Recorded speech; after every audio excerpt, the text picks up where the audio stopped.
ఏ ప్రాబ్లమ్‌కైనా గానీ ప్రారంభంలో గుర్తించడం ద్వారా మనం పెద్ద ప్రమాదం నుంచి కాపాడుకునే అవకాశం ఉంటది. ముఖ్యంగా ఇండియా లాంటి కంట్రీస్‌లో టీబీ విపరీతంగా పెరిగిపోతుంది. క్యాన్సర్ కేసులు పెరుగుతున్నాయి.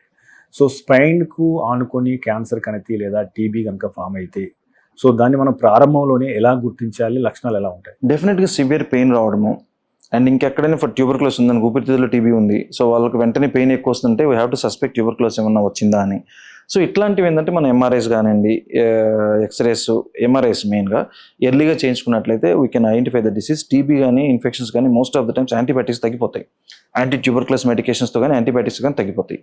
సో, ఇట్లా కాకుండా అడ్వాన్స్ అయిపోయి ఇందాక మీరన్నట్టుగా నెగ్లెక్ట్ చేసి హాయంగా చిన్న నొప్పే, మనకి అందరికి ఉండే అలవాటే అది. ఇండియన్స్ కనే కాదు, I mean more in Indians. ఏం కాదులే చిన్న నొప్పి, మనం పని చేస్తున్నాం కదా నొప్పి అని 4-5 రోజులు టాబ్లెట్లు వేసుకుంటే తగ్గిపోతుంది అనుకొని ఆ 4-5 రోజులు 40 రోజులు కావచ్చు, 1 సంవత్సరం కావచ్చు. సో అడ్వాన్స్ స్టేజ్లో మన దగ్గరికి వచ్చిన సందర్భాలు కూడా ఉన్నాయి. సో ఏంటంటే early identification most of the problems can be, అంటే ఇన్ఫెక్షన్ కాజెస్ కానివ్వండి, డిస్క్ కానీ ఇట్లాంటివి you can be rectified by medication. Tumours ఉన్నాయనుకోండి, ఆబ్వియస్లీ ఎంత ఎర్లీగా కనుక్కుంటే మనం దానికి బయాప్సీ తీయడమా లేకపోతే ఫిక్సేషన్ చేయడమా చేసుకొని, పెట్ సిటీ ఇవన్నీ అడ్వాన్స్ టెక్నాలజీ వచ్చేప్పుడు ఎక్కడుంది ప్రైమరీ తెలుసుకొని, లేకపోతే బోన్లో ట్యూమర్ అయితే వేరే చోటకి స్ప్రెడ్ అయిందా, వేరే చోట నుంచి ఇక్కడ స్ప్రెడ్ అయిందా తెలుసుకొని దాన్ని బట్టి ట్రీట్మెంట్స్ తీసుకోవడం జరుగుతుంది అన్నమాట. So early identification is always.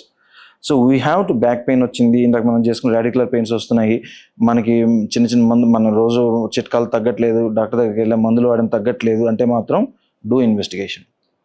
There's no doubt about it. 62 లక్షల మంది ప్రజల్లో మెడ్ప్లస్ బ్రాండ్ మెడిసిన్స్ కి మారడం వలన 915 కోట్ల రూపాయలు సేవ్ చేసుకున్నారు. అదే మెడిసిన్స్, అదే క్వాలిటీతో 50 to 80% డిస్కౌంట్లు.